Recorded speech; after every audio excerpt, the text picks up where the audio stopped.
ومن يضلله فلا هادي له ونشهد أن لا إله إلا الله وحده لا شريك له ونشهد أن سيدنا ومولانا محمدا عبده ورسوله أما بعد فقد قال الله تبارك وتعالى في القرآن المجيد والفرقان الحميد فأعوذ بالله من الشيطان الرجيم أفرأيت من اتخذ إلهه هواه صدق الله مولانا العظيم وبلغنا رسوله النبي الأمين الكريم ونحن على ذلك لمن الشاهدين والشاكرين والحمد لله رب العالمين۔ معزز سامعین کرام، خطبہ مسنونہ کے بعد کلام مجید و فرقان حمید کی جس آیہ مقدسہ کو میں نے تلاوت کرنے کا شرف حاصل کیا ہے، اس آیہ مبارکہ کی روشنی میں کچھ باتیں گوشہ گزار کرنے سے قبل میں اور آپ حضور سرور کائنات جناب احمد مجتبیٰ محمد مصطفیٰ صلی اللہ تعالی علیہ وسلم کی بارگاہ بے کس گناہ میں ایک مرتبہ درود پاک کا نذرانہ عقیدت پیش کریں۔ پڑھی اللہم صلی علی سیدنا و مولانا محمد معدن الجود والکرم وعلی آلہ واصحابہ وبارک وسلم صلاۃ و سلام علیک یا رسول اللہ صلی اللہ تعالی علیہ وسلم۔ پچھلے جمعہ دل کی سختی کے تعلق سے قرآن اور احادیث کی روشنی میں نے کچھ باتیں رکھی ہوئی تھی۔ انشاءاللہ کچھ مزید باتیں قرآن اور حدیث کی روشنی میں آج میں آپ کے سامنے گوشہ گزار کروں گا۔ اللہ تبارک و تعالی ہمیں ان تمام باتوں پر عمل کی توفیق عطا فرمائے اور دل ایک ایسا انسان کے اندر اللہ تبارک و تعالیٰ نے مرکز بنایا ہوا ہے جس کے بغیر انسان کا وجود ممکن نہیں ہے۔ انسان بغیر آنکھ کے بھی جی سکتا ہے، بغیر کان کے بھی جی سکتا ہے، بغیر ہاتھ کے بھی جی سکتا ہے، بغیر پیر کے بھی جی سکتا ہے۔ بہت سارے اور بھی انسان کے جسم کے اندر اللہ تبارک و تعالیٰ نے عضو بنائے ہوئے ہیں، ان کے بغیر بھی انسان جی لیتا ہے، مگر انسان کے دل کی دھڑکن اگر رک جائے تو پھر انسان کا وجود برقرار نہیں رہتا۔ اور سارے انسان کے جسم میں جتنے اعضاء ہیں وہ تمام اعضاء ہر روز کچھ نہ کچھ وقت کے لیے آرام تو کر ہی لیتے ہیں، مگر دل انسان کے پیدا ہونے سے قبل سے لے کر کے ماں کے پیٹ کے اندر سے لے کر کے اس دنیا میں رہنے تک آخری سانس تک انسان کے دل کی دھڑکن چلتی رہتی ہے۔ اگر ماں کے پیٹ میں بھی دل کی دھڑکن نہ چلے تو پھر اس ماں کے پیٹ میں پلنے والے بچے کو مردہ قرار دیا جاتا ہے، یا ابھی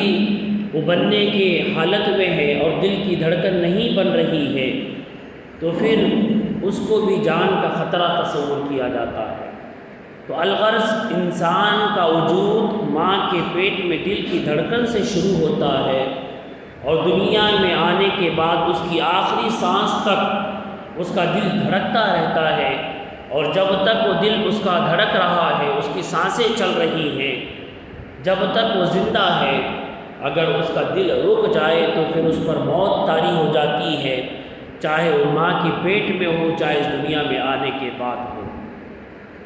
اللہ تبارک و تعالیٰ نے قرآن پاک میں ارشاد فرمایا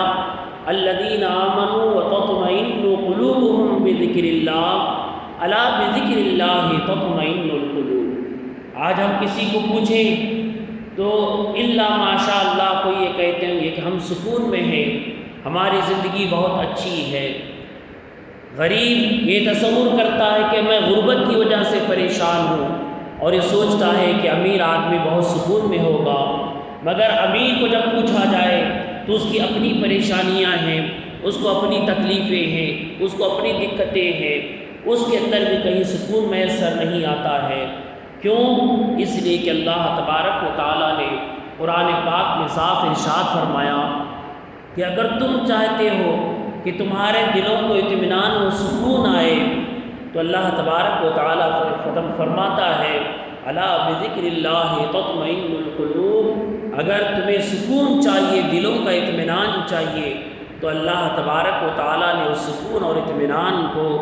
اپنے ذکر میں رکھا ہوا ہے۔ لہذا اگر کوئی انسان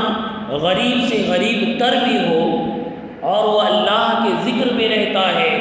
تو وہ سکون اور اطمینان کی زندگی گزارتا ہے،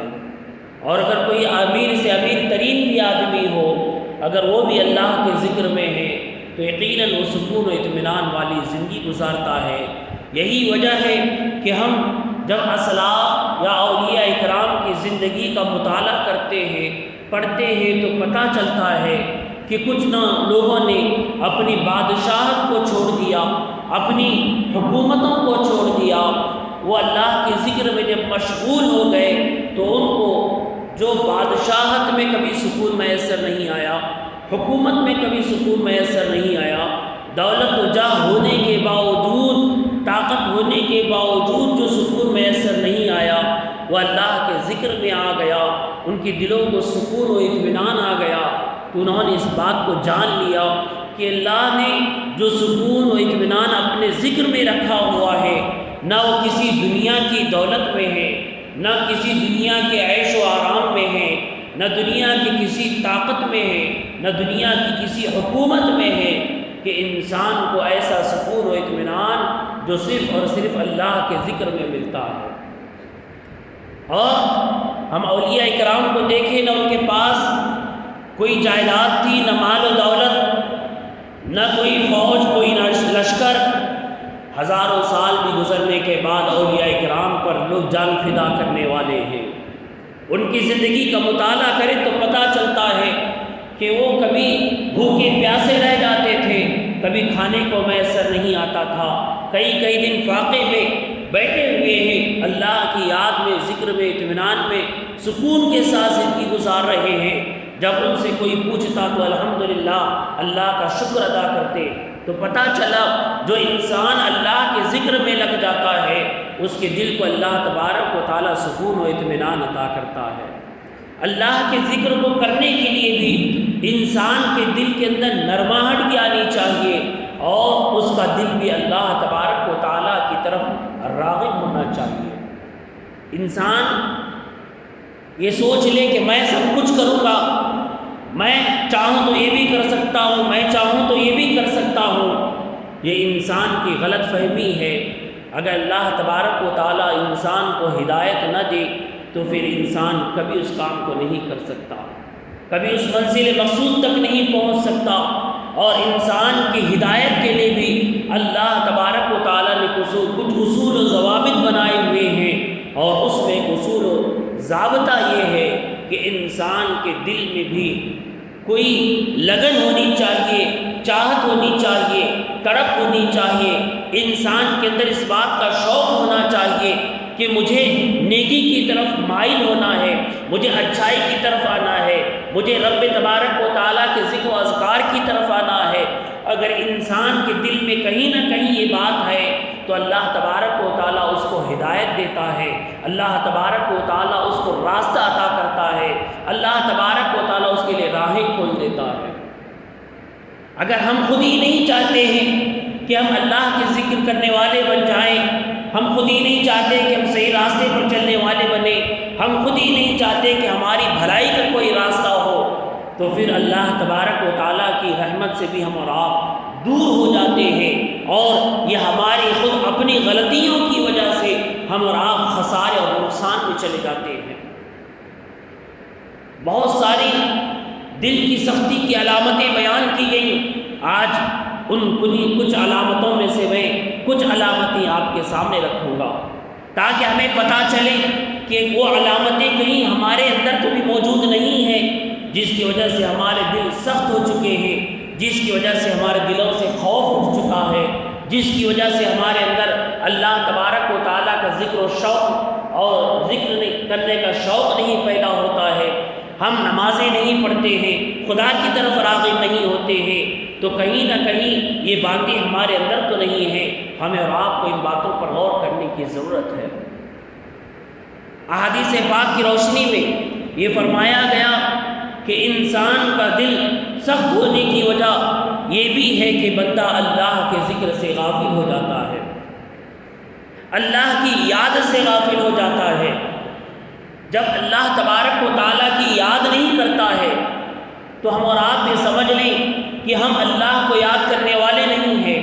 اللہ کا ذکر کرنے والے نہیں ہیں، اللہ کی حمد و ثنا کرنے والے نہیں ہیں، تو ہمیں سمجھنا چاہیے کہ ہمارا دل سختی کی طرف جا چکا ہے۔ اور آپ سوچیں گے کہ سختی کیا ہے؟ سختی کی سب سے بڑی علامت میں آپ کو بتاتا چلوں کہ جب ہم کوئی غلط کام کریں تو ہمارا دل کہے کہ ہم غلط کر رہے ہیں، اور جب کوئی صحیح کام کر رہے ہیں تو ہمارے دل کو اطمینان و سکون ہونا چاہیے کہ ہم صحیح کام کر رہے ہیں۔ کوئی تکلیف اور مصیبت ایسی جو اللہ اس کے رسول کی نافرمانی کی وجہ سے ہم پر آئے، یا کوئی ایسا ہمارے ساتھ معاملہ ہو جائے، ہم گناہوں میں ڈوب جائیں اور ہمارے دل سے رب تبارک و تعالیٰ کی بارگاہ میں ہم اور آپ توبہ نہیں کرتے ہیں، آنکھ سے آنسو نہیں نکلتے ہیں، تو ہمیں اور آپ کو سمجھ جانا چاہیے کہ ہمارا دل سخت ہو چکا ہے۔ ہم اللہ کی بارگاہ میں آ کر کے اپنے گناہوں پر نادم نہیں ہو رہے ہیں، شرمندہ نہیں ہو رہے ہیں، ہم گناہوں پر توبہ نہیں کر رہے ہیں، تو ہمیں بات جان لینا چاہیے کہ ہمارا دل سخت ہو چکا ہے۔ آپ دیکھیں جس کا دل نرم ہوتا ہے اس کو چھوٹی چھوٹی باتوں پر اس کی آنکھ سے آنسو نکل آتے ہیں۔ بچوں کو دیکھیں کہ بچے چھوٹی چھوٹی بات پر رونا شروع کر دیتے ہیں اور ان کی آنکھ سے آنسو نکلتے ہیں، کیوں؟ اس لیے ان کے دل بہت نرم ہوتے ہیں، بہت نازک ہوتے ہیں۔ لہذا ہمیں اور آپ کو چاہیے کہ ہم اور آپ اپنے دل کی سختیوں کو دور کریں۔ تو پہلی علامت یہ بتائی گئی کہ انسان کے دل کی سختی کی علامت یہ ہے کہ اللہ کے ذکر سے غافل ہو جاتا ہے۔ اور ذکر کی کیا فضیلت ہے؟ اللہ تبارک و تعالیٰ فرماتا ہے اگر کوئی میرا بندہ میرا ذکر تنہائی میں کرتا ہے تو میں اس کا ذکر میں بھی تنہائی میں کرتا ہوں، اگر وہ چند لوگوں کے درمیان کرتا ہے تو میں اس سے بہترین مجلس میں یعنی فرشتوں کی مجلس میں اس کا ذکر کرتا ہوں۔ معزز سامعین اکرام، یہ کتنی بڑی بات ہے کہ ہم اور آپ اللہ کو یاد کریں، اللہ تبارک و تعالی ہمیں یاد کرے۔ قرآن پاک میں اللہ فرماتا ہے فاذکرونی اذکرکم، تم مجھے یاد کرو میں تمہیں یاد کروں گا۔ ہم اور آپ آج بھول چکے ہیں کہ ہم اللہ کو یاد کرنے سے رب تبارک و تعالی ہمارا ذکر کرتا ہے، رب تبارک و تعالی ہماری مدد فرماتا ہے، رب تبارک و تعالی ہماری نصرت فرماتا ہے، مگر آج ہم اور آپ دیکھیں کہ ہم اور آپ اللہ کے ذکر سے غافل ہیں۔ آج ہم خود اپنے آپ پر غور کریں، ہمارا عالم یہ ہے کہ ہم نمازیں پڑھنے کے لیے بھی مسجد میں آتے ہیں تو ہم بس سلام پھیرنے کی تاخیر ہوتی ہے، جیسے امام صاحب سلام پھیر دیں الا ماشاء اللہ کچھ لوگ سنتیں ادا کرتے ہیں، کچھ لوگ بغیر سنتیں ادا کیے ہوئے چلے جاتے ہیں۔ کیا ہم نے کبھی اپنے اس 24 گھنٹے کے دن میں کوئی ایک ایسا وقت مقرر کیا ہے، کوئی 5 منٹ یا 10 منٹ ہی صحیح ہم نے کوئی وقت مقرر کر کے رکھا ہے کہ مجھے 5-10 منٹ اللہ کا ذکر کرنا ہے؟ اللہ کے ذکر سے کیا مراد ہے؟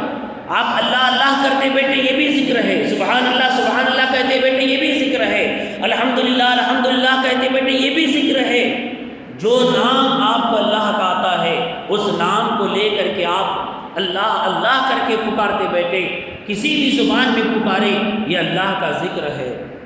کیا آپ نے کبھی سوچا ان 24 گھنٹوں میں میں نے اللہ کی یاد کے لیے، اللہ کا ذکر کرنے کے لیے 5-10 منٹ تو میں نے مختص کیے ہوئے ہیں؟ الحمدللہ اگر ہم 5 وقتہ نماز پڑھتے ہیں تو بہت اچھی بات ہے،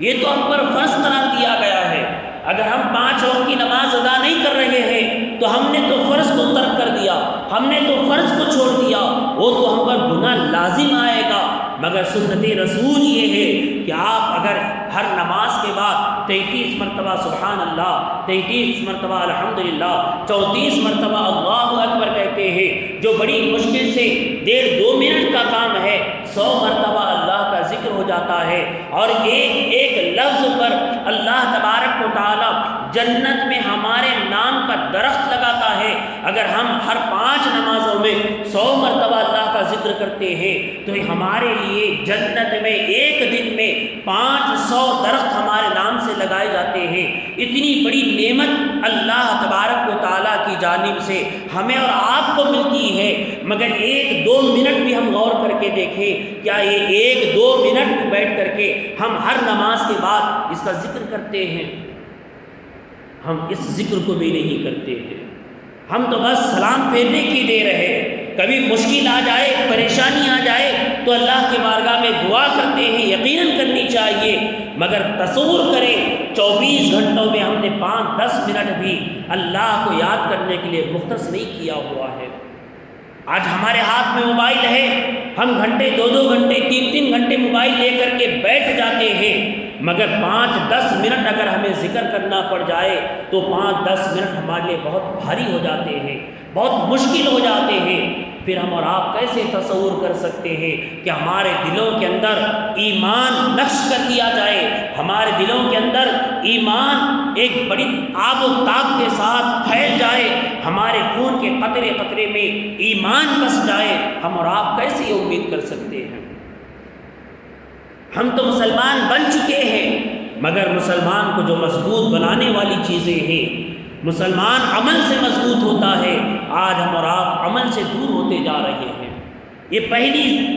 آپ کے سامنے میں نے نشانی بتائی ہے کہ انسان کے اندر جو دل کی سختی پیدا ہوتی ہے، وہ دل کی سختی اللہ کا ذکر نہ کرنے سے بھی پیدا ہوتی ہے۔ اور دوسری چیز، انسان کا دل جب سخت ہو جائے تو حدیث پاک میں آقا دو جہاں حضرت محمد مصطفیٰ صلی اللہ تعالی علیہ وسلم نے ارشاد فرمایا کہ جب تمہارے دل سخت ہو جائے اور تمہیں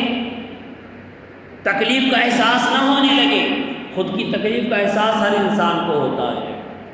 خود پر پریشانی آ جائے تو اس کا احساس سب کو ہوتا ہے، مگر کسی اور کی تکلیف کو دیکھ کر کے دل میں تکلیف محسوس نہ ہو تو یہ سمجھ جائے کہ آپ کا دل سخت ہو چکا ہے۔ کسی کی پریشانی کو دیکھ کر کے آپ کے دل میں اگر کچھ بھی ہلچل نہیں ہو رہی ہے تو سمجھ لیں آپ کا دل سخت ہو چکا ہے، آپ کا دل بہت مضبوط ہو چکا ہے۔ پچھلے جمعہ نے ایک میں نے مثال دی تھی کہ ہمارے نوجوان آج ایک دوسرے کا قتل کر رہے ہیں، کیوں؟ اس لیے کہ دل مضبوط ہو چکے ہیں، ایک دوسرے کی جان لینے کے لیے بھی پیچھے نہیں ہٹ رہے ہیں۔ کیوں؟ اس لیے کہ آج ہم اللہ کے احکامات، اللہ کے ذکر سے بہت دور ہو چکے ہیں، اور یہی وجہ ہے کہ دل اتنے سخت ہو گئے، حرام و حلال کی تمیز اٹھ گئی، اور جہاں تک ہم اور آپ ان گناہوں کے راستے میں آگے بڑھ چکے، اور ہمیں اور آپ کو جتنا بھی افسوس ہم اور آپ کریں ان باتوں پر بہت کم ہے۔ ہمارے خصوصاً جو نوجوان نسل ہے وہ بہت سی برائیوں کی طرف جا رہی ہے، اور یہ تمام باتیں دل کی مضبوطی کی علامتیں ہیں۔ تو الغرض انسان کو اگر یہ چاہتا ہے کہ میرے دل کے اندر کی سختی دور ہو جائے تو حضور صلی اللہ علیہ وسلم نے فرمایا کثرت سے قرآن پاک کی تلاوت کرو اور موت کو یاد کرو۔ آج ہم موت سے غافل ہیں، موت کا خوف ہمارے دلوں میں نہیں ہے۔ ہم اور آپ دیکھیں کچھ سال قبل 10-15 سال پہلے ہم جب کسی جنازے میں شریک ہوتے تو ایک سناٹا سا چھایا ہوا نظر آتا تھا۔ قبرستان میں جانے کے بعد لوگ خاموش ہو جایا کرتے تھے، لوگوں کے اندر ایک تھوڑی بہت صحیح ایک کیفیت باقی ہوا کرتی تھی۔ مگر آج معزز سامعین اکرام، اگر آپ کو یقین نہ ہو تو آپ کا اپنا تجربہ بھی ہوگا، آپ اگر میتوں میں شامل ہوتے ہیں، جنازہ میں شرکت کرتے ہیں تو آپ دیکھتے ہوں گے کہ جنازہ لے کر کے چل رہے ہیں، لوگ ہنستے ہوئے بھی جا رہے ہیں، لوگ کاروبار کی باتیں کرتے ہوئے بھی جا رہے ہیں، ایک دوسرے کے کاروبار کے بارے میں پوچھتے جا رہے ہیں، ایک دوسرے کے اپنے اپنے الگ الگ مسائل پر ڈسکس کرتے ہوئے جا رہے ہیں۔ کوئی پشیمانی نہیں ہے، کوئی احساس نہیں ہے کہ آج جو جنازہ ہم اپنے قدموں پر اٹھا رہے ہیں، جس کے پیچھے پیچھے ہم چل رہے ہیں، کبھی ہمیں اس بات کا احساس نہیں ہوتا ہے کہ ایک دن میرا بھی جنازہ اسی طریقے سے اٹھے گا اور لوگ مجھے اپنے کاندھوں کو اٹھا کر کے لے جا رہے ہوں گے اور میرے پیچھے بھی لوگ چل رہے ہوں گے۔ اور اس وقت انسان تصور کرے گا کہ کاش میرا جنازہ کوئی اللہ کا ذکر کرتے کرتے لے کر کے چلتا تو کتنا اچھا ہوتا، اللہ کی یاد کرتے کرتے لے کر کے چلتا تو کتنا اچھا ہوتا۔ کیوں؟ اس لیے کہ جہاں اللہ کا ذکر ہوتا ہے وہاں پر اللہ تبارک و تعالیٰ کی رحمتیں نازل ہوتی ہیں، عنایتیں نازل ہوتی ہیں، برکتیں نازل ہوتی ہیں۔ مگر آج ہم اور آپ دیکھیں، الا ماشاء اللہ کسی کی زبان پر ذکر ہوتا ہوگا۔ حالات تو ایسے بن گئے کہ کچھ لوگ جو کلمہ پڑھا جاتا تھا اشہد ان لا الہ الا اللہ، یہ بات اور ہے کہ پڑھنا چاہیے نہیں پڑھنا چاہیے، مگر کہیں کہیں کچھ باتوں کو ہم اور آپ اگر سمجھنا چاہیں تو سمجھنے کے اعتبار سے اگر دیکھیں تو جہاں کلمے کا ذکر ہوتا ہے، لوگ جو نہیں پڑھنے والے ہیں وہ بھی پڑھنا چاہیں گے، اس کے ساتھ ساتھ پڑھنا شروع کر دیتے ہیں، مگر حرام شرک اور بدعات کے چکر میں اس بات کو بھی ختم کر دیا گیا اور پڑھنے والے بھی خاموش ہو گئے۔ تو اس کا نتیجہ یہ نکلنے لگا کہ لوگ دنیاوی باتیں کرتے ہوئے میت کے ساتھ جا رہے ہیں، ہنستے ہوئے میت کے ساتھ جا رہے ہیں، اپنے کاروباری باتوں کے ساتھ میت کے ساتھ جا رہے ہیں۔ حد تو یہ ہے کہ جب قبرستان میں جاتے ہیں، قبرستان میں قدم رکھنے کے بعد تو انسان کو احساس ہونا چاہیے کہ آج جس میت کو مراب لے کر کے آئے ہیں اس کو دفنانے کے بعد 5-10 منٹ بھی کوئی رکنے کے لیے تیار نہیں ہوگا۔ ہماری خود کی اولاد 5-10 منٹ نہیں رکے گی۔ حدیث پاک میں آتا ہے کہ جب تم میت کی تدفین کر دو، اس کو دفنا دو، تو وہاں پر کم از کم اتنی دیر رک جاؤ کہ جتنی دیر میں ایک اونٹ کو ذبح کر کے اس کا گوشت کاٹ کر کے تقسیم کرنے میں دیر ہوتی ہے، اتنی دیر بیٹھ کر کے میت کی قبر پر اللہ کا ذکر کرنے کا حکم دیا گیا۔ آج ہم اور آپ دیکھیں 5 منٹ کے بعد کوئی وہاں پر قبر کے پاس کوئی دکھائی نہیں دے گا، کوئی نہیں دکھائی دے گا، نہ بیٹا دکھائی دے گا، نہ باپ دکھائی دے گا، نہ بھائی دکھائی دے گا، کوئی کسی کا نہیں ہے۔ جیسے ہی دفنا دیا گیا 5-10 منٹ میں سارے کے سارے باہر نکل کر کے آ جائیں گے۔ اگر رات کا وقت ہے تو خوف کے مارے ایک کے پیچھے فوراً نکل کر کے آ جائیں گے، کوئی رکنے کے لیے تیار نہیں ہوگا۔ مگر جس کا انتقال ہو جائے، ہمیں اور آپ کو بھی ایک دن اسی قبر میں اتارا جانا ہے، اور جس دن اتارا جائے گا ہمارے ساتھ بھی کوئی نہیں کھڑا ہوگا۔ ہم اور آپ نے کبھی یہ تصور کیا قبرستان میں جانے کے بعد کہ جس طریقے سے آج اس میت کو اتارا جا رہا ہے، کل مجھے بھی اسی طریقے سے اس قبر میں اتارا جائے گا اور میرے پاس بھی کوئی کھڑا نہیں ہوگا، قبر کی اندھیری ہوگی، قبر کی تاریکی ہوگی، قبر کا سناٹا ہوگا، کوئی اندر آنے والا نہیں ہے، کسی کو آواز دیں گے تو کوئی سننے والا نہیں ہوگا۔ اس وقت قبر میں ہم اور آپ تنہا ہوں گے، اس وقت ہمارا عالم کیا ہوگا؟ کیا ہم نے کبھی اپنے آپ میں اس بات کا تصور کر کے سوچا ہے؟ کبھی ہم نے اس بات کا اپنے دل میں خیال لایا ہے کہ جب ہمیں قبر میں اتارا جائے گا تو ہمارا حال کیا ہوگا؟ کیوں قبرستان جانے کا حکم دیا گیا؟ کیوں کہا گیا کہ تم قبرستان جاؤ؟ آج کل تو لوگ حالات یہ ہو گئے، مر گئے مردود فاتحہ نہ درود۔ بہت ہم بچپن میں یہ محاورہ سنا کرتے تھے، آج تو یہ حقیقت بن چکی ہے۔ کوئی بھی انتقال کر جائے، ماں مر جائے، باپ مر جائے، اس کو لے جا کے تدفین کر دینے کے بعد ختم، پھر اس کے بعد کوئی پہنچتا بھی نہیں ہے۔ آج حالات ایسے بنے ہوئے ہیں، کوئی آپ کے ایصال ثواب کے لیے تک کوئی قبر پر نہیں آئے گا، کوئی کچھ پڑھ کر کے آپ کو بخشنے کے لیے تک نہیں آئے گا۔ آپ کی جو آج اولاد ہے، یہی اولاد کی بات تو بات کی بات ہے، خود اپنے آپ پر غور کر کے دیکھیں۔ آپ کے اپنے آپ میں آپ کے اگر کوئی رشتہ دار گزر چکے ہیں، جن کے ماں باپ گزر چکے ہیں، جن کے بھائی بہن گزر چکے ہیں، ہم میں سے یہاں پر کسی نہ کسی کے کوئی نہ کوئی تو انتقال کر ہی گئے ہیں، کیا ہم ان کی قبر پر جاتے ہیں؟ کیا جا کر کے ان کے لیے کچھ پڑھ کر کے دعائیں کرتے ہیں؟ کیا کچھ ذکر و اذکار پڑھ کر کے ان کو اصال ثواب کرتے ہیں؟ ہم اپنے آپ پر غور کریں۔ جس طریقے سے ہم اور آپ آج ہیں، یہی حال ہمارا بھی کل ہوگا۔ ہمارے لیے بھی کوئی نہیں آئے گا،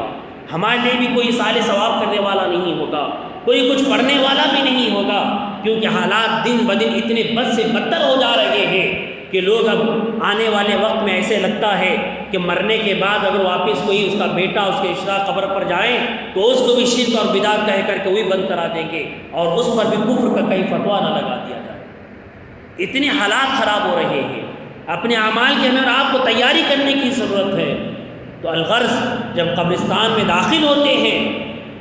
تو ہمیں چاہیے کہ ہم اپنے زبان پر ذکر کا ورد کریں، ذکر کریں، درود شریف پڑھیں، جو ہمیں آتا ہے۔ کلمہ طیبہ آتا ہے تو کلمہ طیبہ کا ذکر کریں، اللہ کا کوئی نام آتا ہے تو اللہ کے نام کا ذکر کریں۔ مگر آج دیکھیں ہمارے دل کتنے سخت ہو چکے ہیں، قبرستان میں کھڑے ہونے کے باوجود لوگ کھلکھلا کر کے ہنستے رہتے ہیں، ہنسنے کی آواز آتی ہے، ادھر تدفین کا کام چل رہا ہے، ادھر مردے کو دفنایا جا رہا ہے، دفنے کے لیے اس کی دفنانے کی تیاریاں چل رہی ہیں، مگر اس کے باوجود چار ادھر کھڑے ہو کر کے گفتگو کرتے ہیں، چار ادھر کھڑے ہو کر کے گفتگو کرتے رہتے ہیں، کوئی ہنس رہا ہے، کوئی کھلکھلا کر کے ہنس رہا ہے، کوئی ایک دوسرے کے ہاتھ پر ہاتھ مار کر کے تھپک کر کے باتیں کر رہا ہے۔ تو ہمارے دل کتنے مضبوط ہو چکے ہیں۔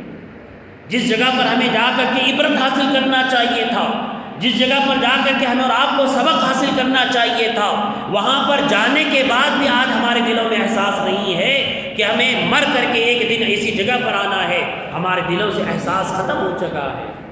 یہ دل کی سختی کی علامت ہے۔ اسی لیے حضور اکرم صلی اللہ علیہ وسلم نے فرمایا، موت کو کثرت سے یاد کرو۔ جب تمہارے دل سخت ہو جائیں، جب تمہارے دل سخت ہو جائیں تو موت کو کثرت سے یاد کرو،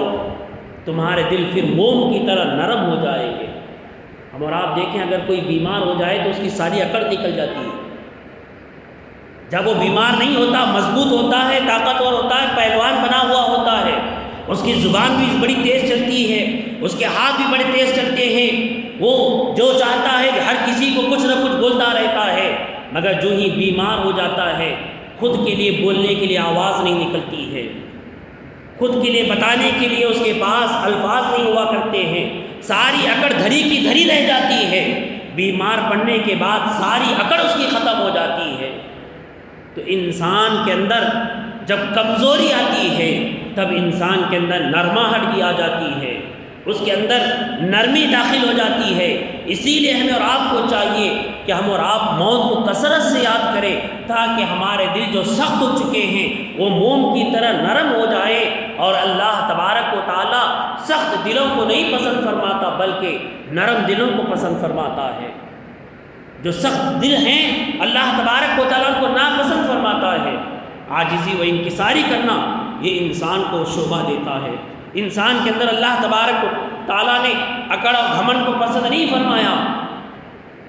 اللہ تبارک و تعالیٰ نے انسان کے اندر عاجزی و انکساری کو پسند فرمایا ہے۔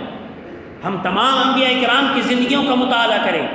اسلاف کی زندگیوں کا مطالعہ کریں، اولیاء کرام کی زندگیوں کا مطالعہ کریں، ان کے اندر کہیں گھمنڈ تکبر کا نام و نشان نہیں تھا۔ وہ اپنی زندگیوں میں عاجزی و انکساری والی زندگی گزارا کرتے تھے۔ کیوں؟ اس لیے کہ اللہ تبارک و تعالیٰ نے عاجزی و انکساری کو پسند فرمایا ہے۔ انسان کے اندر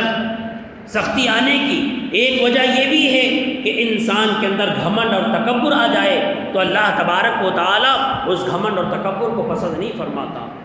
قرآن پاک میں اللہ تبارک و تعالیٰ نے بھی ارشاد فرمایا، افرأیت من اتخذ الہہ ہوا، سورۃ الجاثیہ کی آیت مبارکہ ہے۔ جب انسان کا دل سخت ہوتا ہے تو اس میں ایک علامت یہ بھی ہوتی ہے کہ انسان اپنے خواہشات کے پیچھے بھاگتا ہے، جو کبھی پائے تکمیل تک پہنچنے والی نہیں ہے،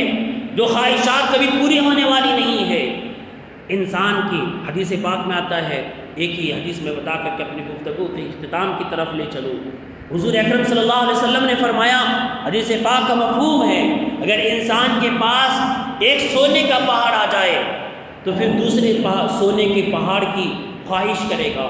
دوسرا بھی سونے کا پہاڑ آ جائے تو تیسرے سونے کے پہاڑ کی خواہش کرے گا، یعنی اس کا مطلب کبھی اس کی خواہش ختم نہیں ہوگی۔ انسان کے خواہشات بڑھتے چلے جائیں گے۔ آج ہم اور آپ جہاں کہیں بھی ہیں، ہر ایک کی بات لے لیں، ہر ایک کوئی نہ کوئی خواہش اپنی بڑھاتا ہے۔ آج ایک خواہش پوری ہو رہی ہے تو کل دوسری خواہش کرتا ہے۔ جس کے پاس گھر نہیں ہے وہ یہ سوچتا ہے کہ کم از کم میں ایک پلاٹ لے لوں، جس کے پاس پلاٹ ہے وہ سوچتا ہے میں گھر بنا لوں، جس کے پاس گھر ہے وہ اور ایک گھر بنانے کے چکر میں رہتا ہے۔ الغرض وہ اپنی خواہشات کی فہرست کو لمبا لمبا لمبا کرتا چلا جاتا ہے۔ حدیث پاک میں آتا ہے، حضور اکرم صلی اللہ علیہ وسلم نے ارشاد فرمایا، انسان کی خواہشات کبھی مکمل نہیں ہو سکتے، انسان کی خواہشیں کبھی پوری نہیں ہو سکتی سوائے قبر کی مٹی کے۔ کتنی بڑی بات حضور صلی اللہ علیہ وسلم نے فرمائی۔ اگر ہماری خواہشات کو کوئی پورا کر سکتا ہے تو حضور فرماتے ہیں وہ صرف اور صرف قبر کی مٹی ہے جو ہماری خواہشوں کو بھر دے گی،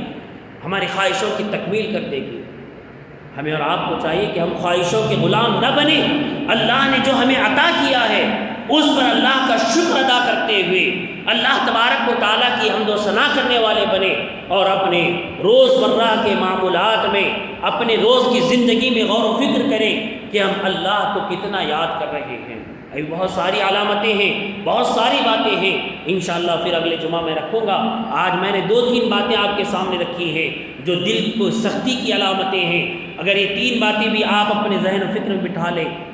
تو آپ آج ایک ہفتے تک ان باتوں پر غور کریں۔ ایک، آپ اللہ کے ذکر سے غافل ہو رہے ہیں تو آپ کے دل کے اندر سختی آ چکی ہے، آپ موت کو نہیں یاد کرتے ہیں یا موت سے خوف نہیں کھاتے ہیں تو آپ کے اندر دل کے اندر سختی آ چکی ہے، اور آپ صرف اور صرف خواہشات کے پیچھے بھاگ رہے ہیں، حرام و حلال کی تمیز نہیں کر رہے ہیں، تو آپ جان لیں ہم اور آپ اللہ سے دور ہوتے جا رہے ہیں، اللہ کی رحمتوں سے دور ہوتے جا رہے ہیں۔ اور جس کا دل سخت ہوتا ہے اللہ تبارک و تعالیٰ سے بندہ بھی دور ہو جاتا ہے۔ اللہ تبارک و تعالیٰ مجھے اور آپ کو ان تمام باتوں پر عمل کرنے کی توفیق عطا فرمائے، کہیں کمی بیشی غلطی خطا ہے تو معاف فرمائے۔ وآخر دعوانا الحمدللہ رب العالمین۔